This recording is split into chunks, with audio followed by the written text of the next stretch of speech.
Jnanakosha, Upanishads. Om Gananam Tva Ganapatigum Havamahe Kavim Kavinam Upavachramastamam Jyashtarajam Brahmanan Brahmanaspadanat Shrunvannoti Vispeda Sadhanam. Om Purnamidam Purnamadah Purnat Purnamudachyate Purnasya Purnamadaya Purnameva Avasishyate. Om Shanti Shanti Shanti.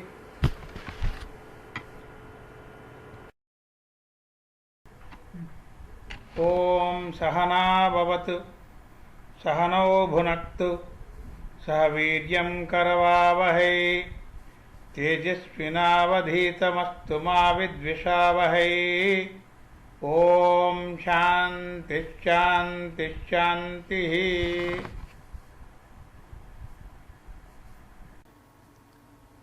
Krishna Yajurveda Upanishad, Sarva Sara Upanishad. Sarva Sara Upanishad means essence or substance of all teaching, though it is very small but loaded with most powerful teaching. Oh, may He protect us both together, may He nourish us both together. May we work conjointly with great energy, may our study be vigorous and effective. May we not mutually dispute. Om, let there be peace in me, let there be peace in my environment, let there be peace in the forces that act on me. Om, what is bandha? That is bondage of the soul. What is moksha? Liberation. What is avidya? Science. What is vidya? Knowledge. What are the states of jagrat? Waking, swapna, dreaming, Shushpati, dreamless sleep, and the fourth, Turiya, absolute. What are the Anamanya, Pranamaya, Manomaya, Jnanamaya, and Anandamaya koshas? Vestures or sheaths of the soul. What is the Karta, agent? What is the Jiva, individual self? And Kshetrajna, knower of the body, the Sakshi, witness, the Kukustha and Antaryamini, internal ruler. What is the Pratyagatman, inner self? What the Pratyatman, supreme self? The Atman and also Maya. The master of self looks upon the body and such like things other than the self as itself. This egoism is the bondage of the soul. The cessation of that egoism is moksha, liberation. That which causes that egoism is avidya, near science. That by which this egoism is completely turned back is vidya, knowledge.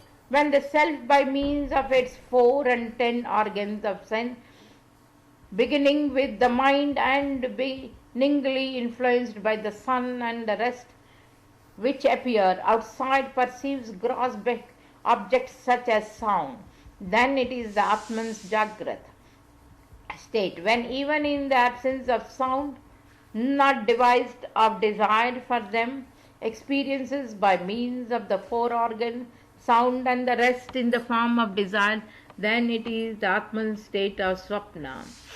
When the 4 and 10 organs cease from activity and there is the absence of differentiated knowledge, then is the Atman's state of Shushpati, dreamless sleep.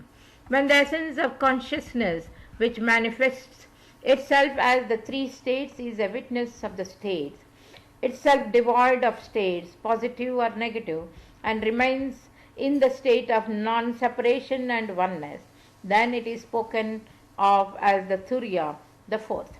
The aggregate of the 6 sheaths, which are the products of food, is called the Anamaya Kosha, elementary sheath.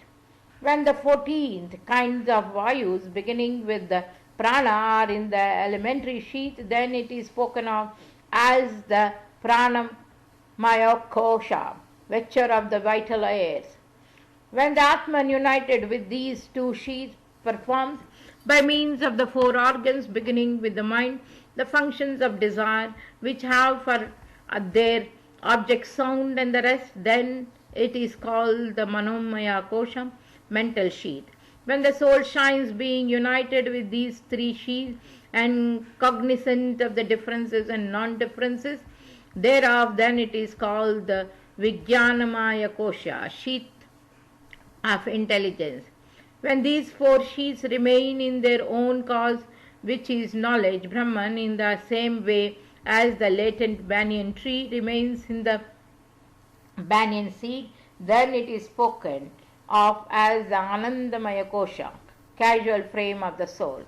When it dwells in the body as the seat of the idea of pleasure and pain, then it is the Karta agent.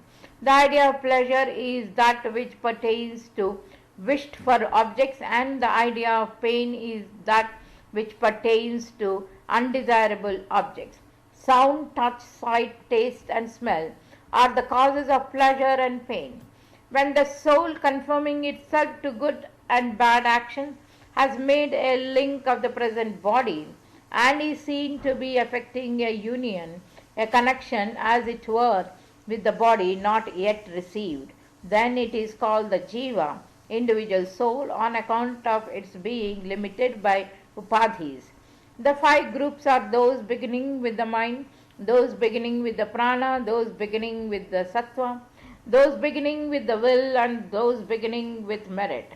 The ego, possessing the attributes of these five groups, does not die out without the knowledge of the ever attained self. That which, owing to its proximity to the self, appears as imperishable and is attributed to Atman, is called the Linga Sarira, and the heart not. The consciousness which manifests itself therein is called the Kshetrajna, knower of the Kshetra. He who is the conjoiner of the manifestation and disappearance of the knower, knowledge and the knowable, but is himself devoid of much and such manifestation and disappearance, and is self-luminous, is called the Sakshi, witness, when being perceived in an undifferentiated manner in the intelligence of all being, from Brahma, the creator, down to an ant, it resides in the intelligence of all beings, then it is called the Kukastha, when standing as the means of realizing the real nature of the Kukastha and others, which are differentiations by virtue of possessing limiting adjutant. The Atman manifests itself as interwoven in all bodies like the thread through a string of jewels, and it is called the Antaryamin, internal ruler. When the Atman shines forth absolutely free from all limiting adjutants, brilliant as a homogeneous mass of consciousness in its nature of pure intelligence, independent, then it is spoken of as the entity of Tao, Tvam, and as the Pratyagatman, inner self. Satya, the reality, Jnana, the knowledge, Ananta, the infinite, Ananda, the bliss, is Brahman. The reality is the indestructible, that which, when name, space, time, substance, and causation are destroyed, dies not, is the indestructible, and that is called Satya, the reality. And Jnana, that essence of intelligence which has no beginning and no end, spoken of as Jnana. And Ananta, the infinite, remaining in the same manner as does clay in modifications of clay, as gold in modifications of gold, as thread in fabrics of thread, the antecedent all-pervading consciousness, that is in all phenomenon of creation, beginning with the unmanifested, is called the infinite. And Ananda, bliss, the essence of the consciousness of happiness, the ocean of measureless bliss, and the state of undifferentiated happiness, is called bliss. That of which the above fourfold nature is an indication, and which is permanent in all space, time, substance, and causation, is called the entity of that. Tat, Paramatman, Supreme Self, and Para Brahman are the highest Brahman. Distinguished from the entity of Thou when it appears to be possessed of attributes, as well as from the entity of That when it appears to be possessed of attributes, that which is all-pervading like the sky, subtle, whole by itself, pure existence, the entity of Art, self-luminous, is spoken of as the Atman, the entity of Not That, also is spoken of as Atman, that which is beginningless, fruitful, open to both proof and disproof, neither real nor real unreal, non-existence when because of the immutability of its own substratum, the cause of change is ascertained, existent when it is not so ascertained, which is undefinable, is called Maya. I am neither the body nor the 10 senses, buddhi, mind, ego. Without prana and mind pure, I am always the witness, pure consciousness purely. I am neither the doer nor the enjoyer, only a witness to Prakriti. By my presence body function as I alive, still eternal, ever joy, pure I am Brahman, to be known from all Vedanta, yet unknowable like sky and air. I am neither form nor action, only Brahman.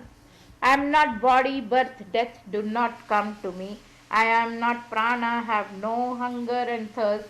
I am not mind, have no grief or delusion. I am not the doer, have no bondage or release. Oh, may He protect us both together, may He nourish us both together, may we work conjointly with great energy, may our study be vigorous and effective, may we not mutually dispute or may we not hate any. Om, let there be peace in me, let there be peace in my environment, let there be peace in the forces that act on me. Here ends the Sarva Sara Upanishad as contained in the Krishna Yajur Veda.